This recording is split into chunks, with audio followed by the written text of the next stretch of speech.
2017 में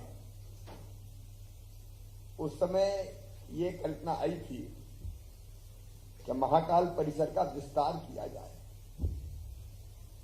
खूब विचार विमर्श हुआ, कल्पना शुरू हुई थी ये 2016 के सिंहस्थ के समय से। लेकिन फिर हम लोगों ने प्रारंभिक चरण में इसके नागरिकों से चर्चा की, मंदिर समिति और सभी संबंधित लोग जो स्टेक होल्डर थे उनसे चर्चा की और उनके विचारों को ध्यान में रखकर ये परिसर के विस्तार की योजना बनाई।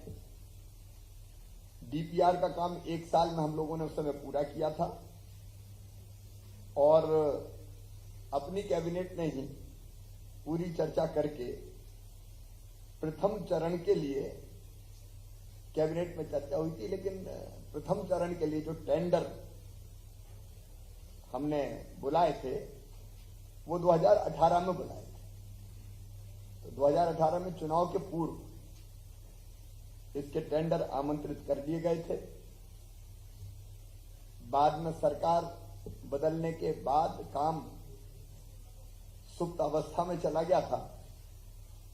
लेकिन 2020 में मैं फिर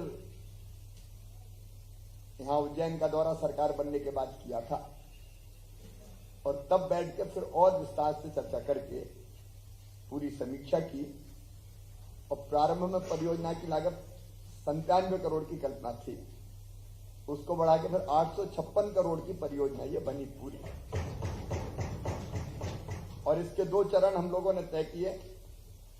एक प्रथम चरण जो 351 करोड़ रुपए का था, लेकिन उस समय ये आवश्यकता महसूस की कि प्रथम चरण के अलावा भी और काम होने, तो फिर द्वितीय चरण के लिए भी हमने फिर यहां राशि स्वीकृत की।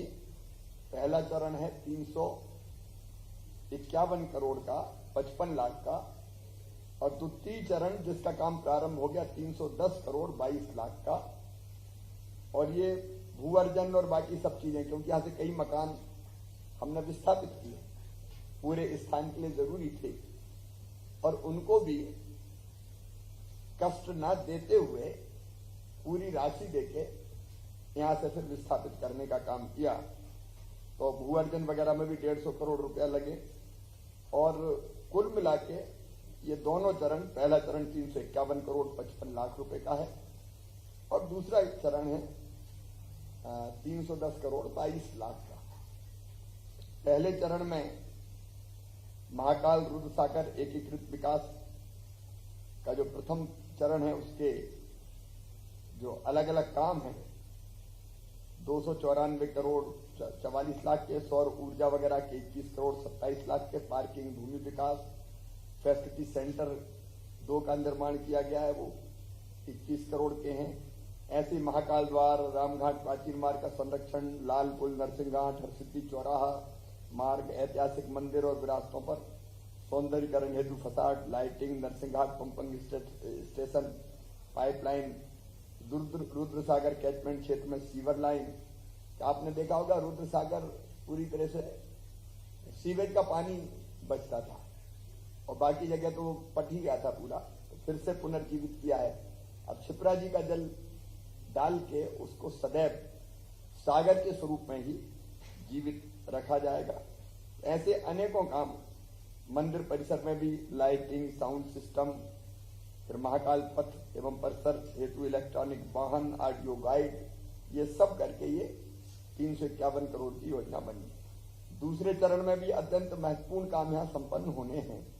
महाराजवाड़ा परिसर का उन्नयन, हेरिटेज धर्मशाला, फिर रुद्रसागर जीर्णोद्धार अभी पूरा होना है, छोटा रुद्रसागर लेक फ्रंट, रामघाट का सौंदर्यीकरण इसमें शामिल है, रुद्रसागर पर पैदल पुल शामिल है, शिखर दर्शन, लेक दूत वन, भूमिगत पार्किंग, हॉकर चौन, नीलकंठ वन का विकास, नवीन वेटिंग हॉल, आपातकालीन प्रवेश तथा निर्गम द्वार, रुद्रसागर पश्चिमी मार्ग का विकास, स्कूल परिसर, लाइट एंड साउंड शो, मंदिर पहुंचने हेतु सुगम मार्ग, त्रिवेणी संग्रहालय का विस्तार, नीलकंठ वन मार्ग का विकास, धर्मशाला का निर्माण, अन्य क्षेत्र का निर्माण, ऐसे करके ये काम होने।